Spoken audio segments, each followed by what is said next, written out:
Hello friends, हम दिल्ली सल्तनत से संबंधित महत्वपूर्ण क्वेश्चनों पे चर्चा कर रहे थे।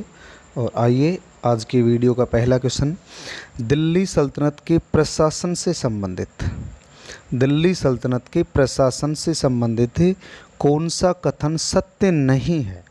कौन सा कथन सत्य नहीं पूछा गया है, तो ध्यान से समझिए। यह सैद्धांतिक रूप से धर्म प्रधान राज्य था, यानी सिद्धांत में तो धर्म प्रधान राज्य था। व्यवहारिक रूप से, लेकिन व्यवहारिक रूप से ये वास्तव में कैसा है? निरंकुश तंत्र था। यानी सैद्धांतिक रूप से तो धर्म प्रधान राज्य कह सकते हैं, लेकिन व्यवहारिक रूप से निरंकुश तंत्र था, निरंकुश शासक हुआ करते थे। सुल्तान अपनी संप्रभुता के लिए खलीफा पर निर्भर नहीं थे और उत्तराधिकार का एक निश्चित नियम होता था। तो इन चार ऑप्शंस में हमें जो सत्य नहीं है उसकी पहचान करनी है।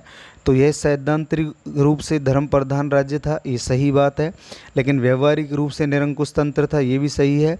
सुल्तान अपनी संप्रभुता के लिए खलीफा पर निर्भर नहीं थे, ये बात भी सही है। तो इसका सही उत्तर होगा डी, यानी उत्तराधिकार का एक निश्चित नियम होता था। उत्तराधिकार का कोई निश्चित नियम नहीं होता था। यद्यपि इल्तुतमिश पहला शासक था दिल्ली सल्तनत में, इल्तुतमिश पहला शासक था जिसने सुल्तान के पद को वंशानुगत बनाया था। सुल्तान के पद को वंशानुगत बनाने वाला पहला शासक कौन था? इल्तुतमिश से। लेकिन फिर भी उत्तराधिकार का कोई निश्चित नियम नहीं था। वजह से हम बात करें, दिल्ली सल्तनत की बात करें, ऐबक के बाद शासक आराम शाह के बाद इल्तुतमिश। इल्तुतमिश का ऐबक के परिवार से कोई संबंध नहीं था। इसी प्रकार इल्तुतमिश के परिवार से संबंधित या उसके वंश से संबंधित अंतिम जो शासक है, अंतिम शासक नासिरुद्दीन महमूद शाह। नासिरुद्दीन महमूद शाह शासक बनता है। तो नासिरुद्दीन महमूद शाह के बाद शासक कौन बन गया? बलबन। और बलबन ये 40 गुलामों के दल का एक सदस्य था। 40 गुलामों के दल का एक सदस्य था। तो अपन कह सकते हैं कि वास्तव में उत्तराधिकार का कोई निश्चित नियम नहीं होता था। इसी प्रकार यदि हम खिलजी वंश की बात करेंगे, आगे चल करके खिलजी वंश की जो स्थापना होगी 1290 में, वहाँ तो उत्तराधिकार का कोई नियम है ही नहीं। वहाँ मुख्य रूप से किस पर बल दिया गया? योग्यता पर बल दिया गया। मुख्य रूप से योग्यता पर बल दिया गया। तो इसका सही जवाब हो जाएगा डी। अगला क्वेश्चन देखिए, सुल्तान की उपाधि धारण करने वाला प्रथम शासक कौन था? महत्वपूर्ण क्वेश्चन है। सुल्तान की उपाधि धारण करने वाला प्रथम शासक कौन था? तो इसका सही जवाब तो होगा महमूद गजनवी। सही जवाब क्या होगा? महमूद गजनवी। ऐबक की यदि हम बात करें, ऐबक 1206 में गुलाम वंश का संस्थापक बना, 1206 में दिल्ली सल्तनत का संस्थापक बना, लेकिन इसने सुल्तान की नहीं, इसने मलिक व सिपह सालर की उपाधि धारण किए थे। और दिल्ली सल्तनत का पहला सुल्तान, दिल्ली सल्तनत का प्रथम सुल्तान था जिसने, या प्रथम शासक था जिसने सुल्तान की उपाधि धारण किए थे। लेकिन इसमें क्वेश्चन पूछा गया है कि सबसे पहले सुल्तान की उपाधि धारण किसने की? महमूद गजनवी ने। अगला क्वेश्चन देखिए, दिल्ली सल्तनत के किस काल को अमीरों का स्वर्णकाल कहा जाता है? ध्यान से समझना है। दिल्ली सल्तनत के किस काल को अमीरों का स्वर्णकाल कहा जाता है? खिलजी काल, तुगलक काल, सैयद काल और लोधी काल। तो इसका सही जवाब होगा लोधी काल। लोधी काल को दिल्ली सल्तनत में अमीरों का स्वर्णकाल कहा जाता है। अगला क्वेश्चन देखिए, किस विद्वान के अनुसार मध्यकालीन भारत का राजनीतिक इतिहास, मध्यकालीन भारत का राजनीतिक इतिहास अलाउद्दीन खिलजी से प्रारंभ होता है? किस विद्वान के अनुसार मध्यकालीन भारत का राजनीतिक इतिहास अलाउद्दीन खिलजी से प्रारंभ होता है? अमीर खुसरो, जियाउद्दीन बर्नी, मोहम्मद हबीब और इरफान हबीब। मोहम्मद हबीब और इरफान हबीब। तो इसका सही जवाब होगा मोहम्मद हबीब। मोहम्मद हबीब के अनुसार मध्यकालीन भारत का राजनीतिक इतिहास अलाउद्दीन खिलजी से शुरू होता है। और इसी मोहम्मद हबीब ने बताया था कि मध्यकालीन भारत का बौद्धिक इतिहास। बौद्धिक इतिहास किससे शुरू होता है? ख्वाजा मोइनुद्दीन चिश्ती से। ख्वाजा मोइनुद्दीन चिश्ती से। तो मोहम्मद हबीब के अनुसार मध्यकालीन भारत का राजनीतिक इतिहास तो अलाउद्दीन खिलजी से शुरू होता है और बौद्धिक इतिहास किससे शुरू होता है? ख्वाजा मोइनुद्दीन चिश्ती से। अगला क्वेश्चन देखिए, दिल्ली सल्तनत के किस शासक ने स्वयं को जिले इलाही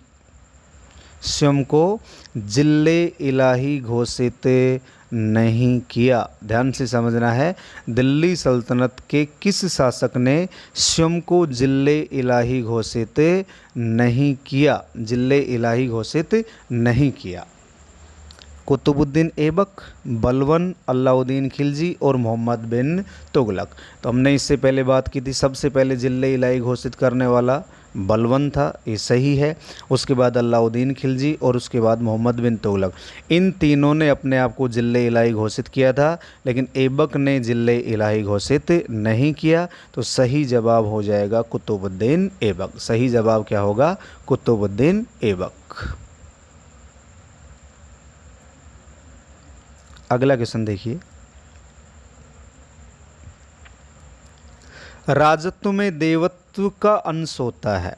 राजत्व में देवत्व का अंश होता है जिसकी समानता कोई मनुष्य नहीं कर सकता। राजत्व यानी राजा का जो प्रशासन है, राजा की जो शक्तियां हैं, उसे राजत्व में काउंट किया जाता है। और एक होता है राजस्व, वो लगान दर से संबंधित होगा। राजत्व ये राजा के प्रशासन से संबंधित, राजा का प्रशासन क्या है? राजा की स्थिति को दर्शाता है, इतना कह सकते हैं।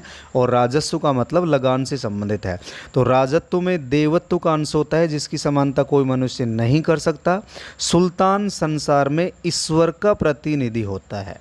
सुल्तान संसार में ईश्वर का प्रतिनिधि अर्थात नायाब ए खुदाई या नायब ए खुदाई। सुल्तान पृथ्वी पर ईश्वर का प्रतिनिधि होता है। तो ये कथन है बलबन का, और बलबन ने यह कथन किसको कहा था? अपने पुत्र बुगरा खां को। बलबन का पुत्र था, पुत्र का नाम क्या था? बुगरा खां। ये कथन बलबन के द्वारा किसको कहा गया था? बुगरा खां को। अगला क्वेश्चन देखिए, इस लिखा गया है किस सुल्तान का राजत्व कल्याणकारी निरंकुशवाद पर आधारित था? किस सुल्तान का राजत्व कल्याणकारी निरंकुशवाद, अर्थात इसे अपन कहते हैं उदार नीति।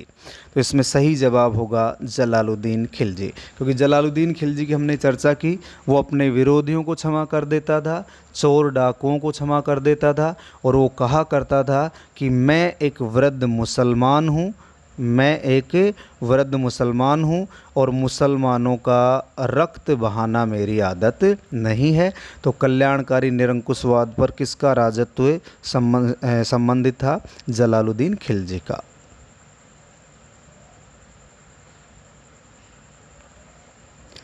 अगला क्वेश्चन है, किस शासक के राजत्व में रक्त की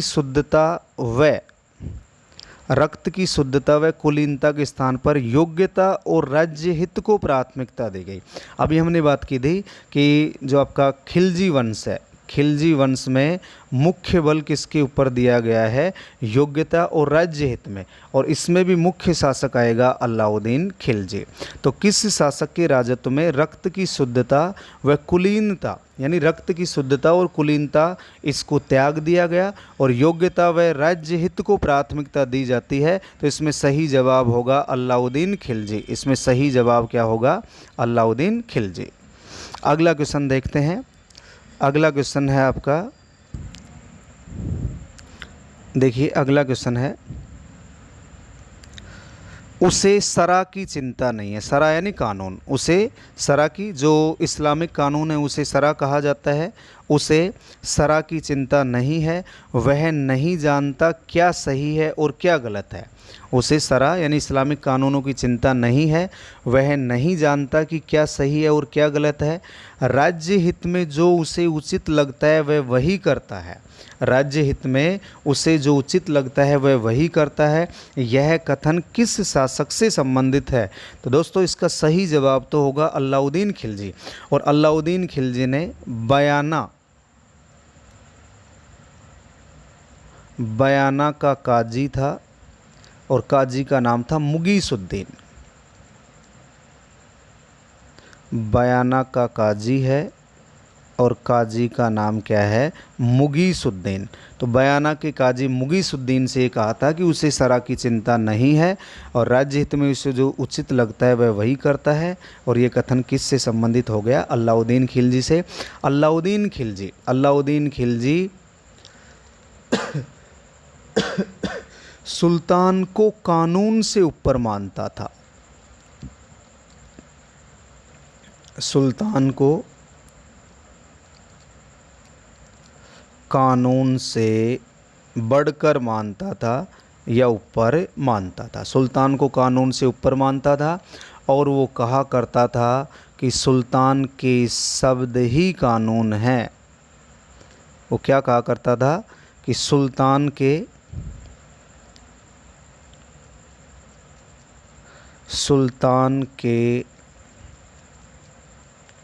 शब्द ही कानून हैं। तो ये भी किसका वाक्य है? अलाउद्दीन खिलजी का। अगला क्वेश्चन देखिए, भारत में मुसलमान समुद्र के समान हैं। भारत में मुसलमान समुद्र के समान हैं, अतः यहाँ इस्लामिक कानूनों को पूरी तरह से लागू नहीं किया जा सकता। ये कथन किसका है? भारत में मुसलमान समुद्र में एक बूंद के समान है, जैसे समुद्र में बूंद की कोई वैल्यू नहीं है, अतः यहाँ इस्लामिक कानूनों को पूरी तरीके से लागू नहीं किया जा सकता। तो एक कथन तो है मोहम्मद जुनैदी का। कथन तो क्या है? मोहम्मद जुनैदी का। इसे समझिए आप। ये मोहम्मद जुनैदी कौन है? इल्तुतमिश का वजीर है। एक इसका वजीर है इल्तुतमिश का। तो इल्तुतमिश ने इससे कहा था, इल्तुतमिश ने इस वजीर से कहा था कि आप इस्लामिक कानूनों को पूरी तरीके से लागू करो। इल्तुतमिश ने अपने वजीर मोहम्मद जुनैदी से क्या कहा कि आप इस्लामिक कानूनों को पूरी तरीके से भारत में लागू करो। इस्लामिक कानूनों को भारत में लागू करो। ये बात इल्तुतमिश ने किससे कही है? मोहम्मद जुनैदी से। तो जुनैदी ने इसके प्रत्युत्तर में कहा कि भारत में मुसलमान समुद्र में बूंद के समान है, इसीलिए यहाँ इस्लामिक कानूनों को पूरी तरह से लागू नहीं किया जा सकता। और आपको पता हो इल्तुतमिश ने कहा भी था, इल्तुतमिश ने क्या कहा था कि हिंदुस्तान दार उल हर्ब है। हिंदुस्तान क्या है? दार उल हर्ब। दार उल हर्ब इसका अर्थ होता है हिंदू राज्य क्षेत्र। हिंदू राज्य क्षेत्र।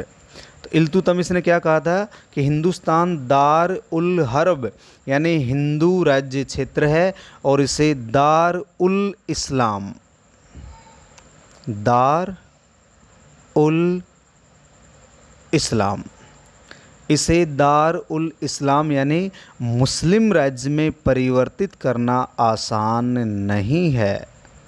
मुस्लिम राज्य में परिवर्तित करना इसे आसान नहीं है। तो इसका सही जवाब होगा मोहम्मद जुनैदी। अगला क्वेश्चन देखिए, दिल्ली का प्रथम सुल्तान जिसने खलीफा से विशिष्ट अधिकार पत्र, दिल्ली का प्रथम सुल्तान जिसने खलीफा से विशिष्ट अधिकार पत्र प्राप्त किया और नासिर अमीर उल मोमिनीन, ध्यान रखना है, ये ध्यान रखने अच्छे अच्छे शब्द आएंगे हमारे सामने। दिल्ली का प्रथम सुल्तान जिसने खलीफा से विशिष्ट अधिकार प्राप्त किया, तो खलीफा से विशिष्ट अधिकार पत्र तो प्राप्त किया गया है 1229 में। तो आप समझ गए होंगे, इसमें सही जवाब होगा इल्तुतमिश। सही जवाब तो क्या होगा? इल्तुतमिश। और उसने नासिर अमीर उल मोमिनीन, नासिर अमीर उल या अमीर उल मोमिनीन की उपाधि धारण की। इसका अर्थ क्या होता है? इस उपाधि का अर्थ होता है खलीफा का सहायक, खलीफा का सहायक। इससे पहले हम चर्चा कर चुके हैं कि इल्तुतमिश ने 1229 में बगदाद के खलीफा अल मुंतसिर बिल्ला से अपने पद की मान्यता प्राप्त की थी। अगला क्वेश्चन देखिए, दिल्ली सल्तनत का प्रथम सुल्तान, दिल्ली सल्तनत का प्रथम सुल्तान जिसने खलीफा की संप्रभुता को मानने से इनकार कर दिया था। दिल्ली सल्तनत का प्रथम सुल्तान जिसने खलीफा की संप्रभुता को मानने से इनकार कर दिया था। तो इसका सही जवाब होगा मुबारक शाह खिलजी। सही जवाब क्या होगा? मुबारक शाह खिलजी, क्योंकि मुबारक शाह खिलजी ने अपने आप को खलीफा घोषित कर दिया था। ये पहला शासक था जिसने स्वयं को क्या घोषित कर दिया है? खलीफा घोषित कर दिया है, अर्थात अमीर उल मोमिनीन, अमीर उल मोमिनीन। यानी अमीर उल मोमिनीन का अर्थ होता है स्वयं खलीफा, और नासिर अमीर उल मोमिनीन का अर्थ होता है खलीफा का सहायक। ध्यान रखना है, अमीर उल मोमिनीन इसका अर्थ होता है स्वयं खलीफा, और नासिर अमीर उल मोमिनीन का अर्थ होता है खलीफा का सहायक।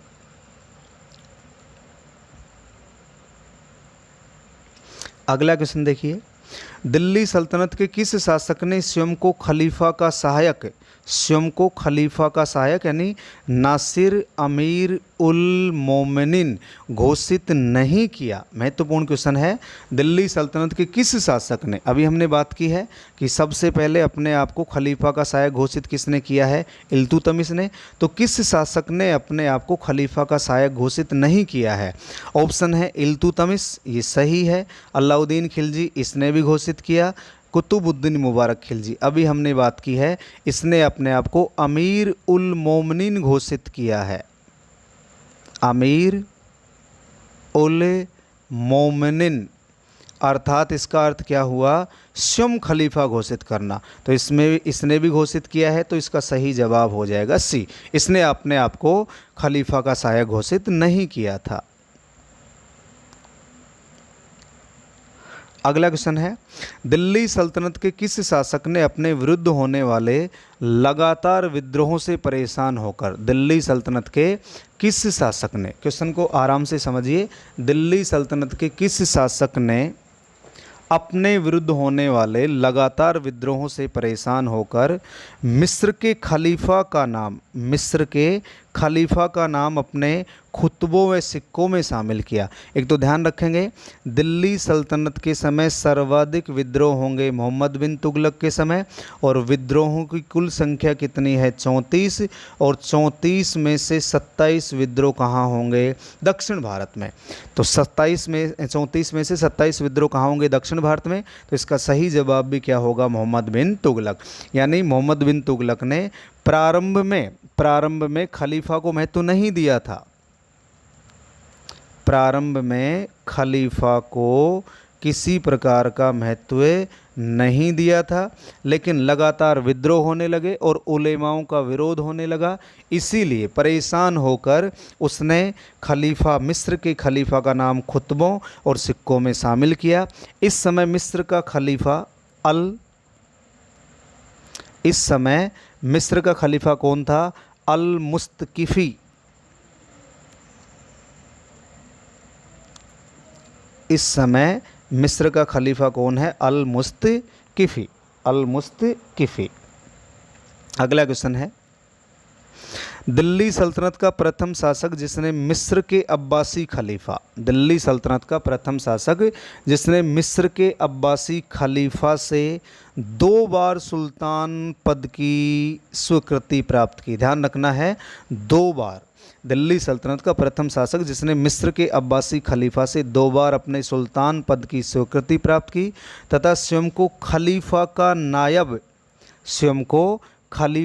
नायब घोषित किया। नायब का मतलब होता है सहायक, और खलीफा से इसने खिलत प्राप्त की।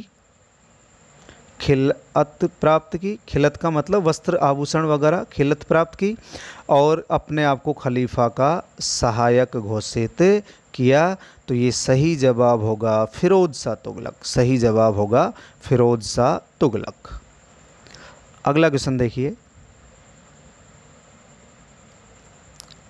अमीर वर्ग से संबंधित कौन सा कथन सत्य नहीं है? अमीर वर्ग से संबंधित कौन सा कथन सत्य नहीं है पूछा गया। ध्यान से समझना है। उत्तर भारत में 12वीं सदी में इसका उदय हुआ अमीर वर्ग का। यह 2 भागों में विभाजित थे, तुर्कीदास अमीर और गैर तुर्की अमीर वर्ग। तो 2 वर्ग हो गए हमारे सामने, तुर्कीदास अमीर और गैर तुर्की अमीर। तो तुर्कीदास अमीर वर्ग अधिक शक्तिशाली थे, ये बात तो सही है।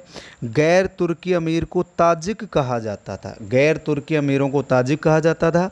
ये 2 भागों में विभाजित थे, ये भी सही है। अभी मैंने बात की तुर्कीदास अमीर और गैर तुर्की अमीर।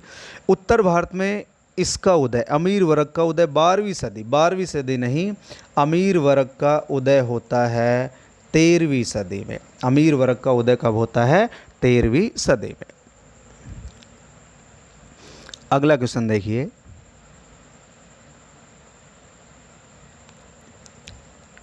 सर्वप्रथम किसके द्वारा सामंत वर्ग की कमर तोड़ने का प्रयास किया गया? सर्वप्रथम किसके द्वारा सामंत वर्ग की कमर तोड़ने का प्रयास किया गया? इल्तुतमिश, बलवन, रजिया सुल्ताना और बहराम शाह। इल्तुतमिश, याद कीजिए, इल्तुतमिश के द्वारा चालीसा का गठन किया गया था, तुर्काने चहलगनी का गठन किया गया था। और इल्तुतमिश की मृत्यु के बाद जो ये तुर्की अमीर हैं, ये सत्ता में अपना हस्तक्षेप बढ़ाने लगते हैं। तुर्की अमीर, इल्तुतमिश की मृत्यु हुई, उसके बाद जो तुर्की अमीर हैं इनका सत्ता में हस्तक्षेप बढ़ गया था। और रजिया सुल्तान ही पहली शासक थी जिसने सामंत वर्ग की कमर तोड़ने का प्रयास किया और गैर तुर्क शासक वर्ग की शक्ति संगठित करने का प्रयास किया था। तो इसका सही जवाब होगा रजिया।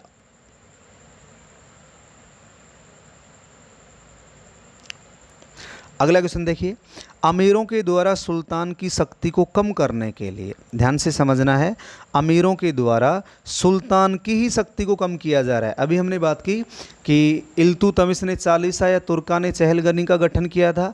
अब जैसे इल्तुतमिश का देहांत हुआ, ये शासन में अपने आप को सर्वोच्च मानने लगे और उसके बाद अमीरों ने ही सुल्तान की शक्ति को कम करने के लिए एक पद का गठन कर दिया है, नायब ए मुमलिकात या ममलिकात, एक ही बात है। नायब ए ममलिकात पद का सर्जन किया गया। तो ये जो पद है ये किसके समय सर्जित किया जाता है? मुइजुद्दीन बहराम शाह, मुइजुद्दीन बहराम शाह। और इस नायब ए ममलिकात का प्रथम अध्यक्ष या प्रथम पद ये किसे प्रदान किया गया? इख्तियारुद्दीन ऐतगीन,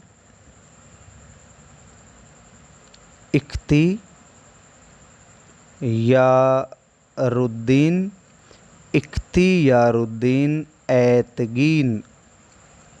तो ध्यान रखना है, प्रथम नायब ए ममलिकात, एक तो ये पद का सृजन किसके समय होता है? मुइजुद्दीन बहराम शाह के समय। और प्रथम नायब ए ममलिकात किसे बनाया गया? इख्तियारुद्दीन ऐतगीन को, इख्तियारुद्दीन ऐतगीन को। अगला क्वेश्चन देखिए, इसके बाद हम बात करते हैं अगले क्वेश्चन पर। किस शासक के राज्यारोहण के साथ ही दिल्ली में सुदृढ़ केंद्रीय शासन की शुरुआत होती है? हर क्वेश्चन महत्वपूर्ण है, आपको एक एक क्वेश्चन को आराम से समझना है। किस शासक के राज्यारोहण के साथ ही, किस शासक के राज्यारोहण के साथ ही सुदृढ़ केंद्रीय शासन की शुरुआत हुई? सही जवाब होगा बलबन। सही जवाब क्या है इसका? बलबन। अगला क्वेश्चन देखिए,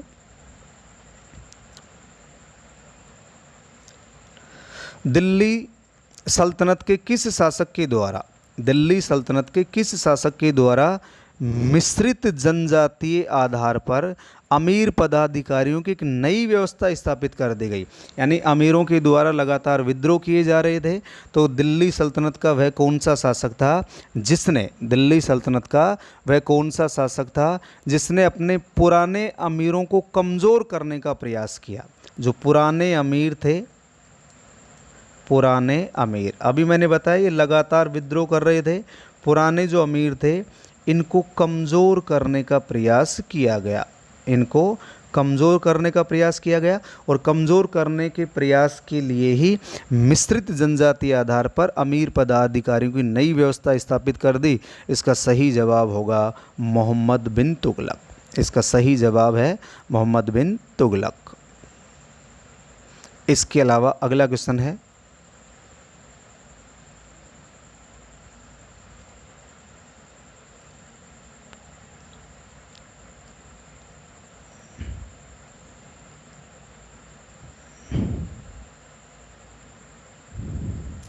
देखिए एक बार,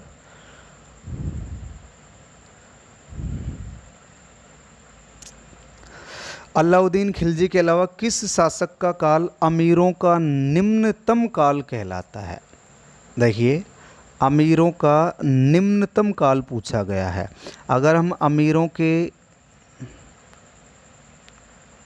स्वर्णकाल की बात करें, अमीरों का जो स्वर्णकाल है वो तो लोदी काल को माना जाता है। लोदी काल, अमीरों का स्वर्णकाल किसको माना जाता है, लोदी काल को। इसके बाद क्वेश्चन पूछा गया कि अलाउद्दीन खिलजी के अलावा किस शासक का काल अमीरों का निम्नतम काल माना जाता है। तो एक तो अलाउद्दीन हो गया, क्वेश्चन सही हो गया हमारा, और एक इसमें आ जाएगा बलबन। बलबन और अलाउद्दीन खिलजी का समय अमीरों का निम्नतम काल माना जाता है, और अमीरों का स्वर्ण काल कौन से काल को कहा जाता है, लोधी काल को। तो दोस्तों आज की वीडियो में इतना ही, इसके बाद नेक्स्ट चर्चा करते हैं। जय हिंद, जय भारत।